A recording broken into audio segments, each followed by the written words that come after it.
Remember the Flames, the famous night that John Tortorella went down the hallway? It's been discussed many times. I'm going to ask you, perhaps, if you know something that nobody else has talked about. It doesn't look like Torts got anywhere near Hartley. How close was he?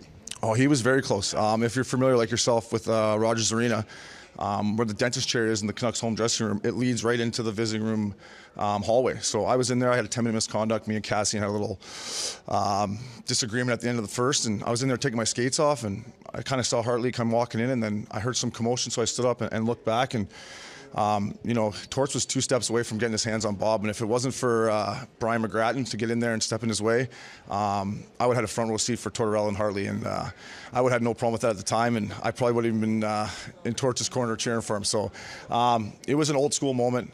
Torts was losing his mind, and he's yelling at me, he's yelling at everyone. I'm trying to explain there's a Hockey Night in Canada camera right there, Torts, but he didn't care at all. So that's how Torts is. He's a fiery guy, and I'm glad to see he's doing well in Columbus now. So you're saying that if you were the last line of defense, you wouldn't have stopped Tortorella going at Hartley? If I was the last line of defense, like we say in hockey, I would have been probably picking up quarters or hurt crookeds. I might have turned the other way for sure. I loved Torts when I played for him, and he was an emotional guy. And let's just say me and Bob Hartley never saw eye to eye. So didn't put you out at the start of the game for that brawl as well. Exactly. So That's how much he didn't like me. All right.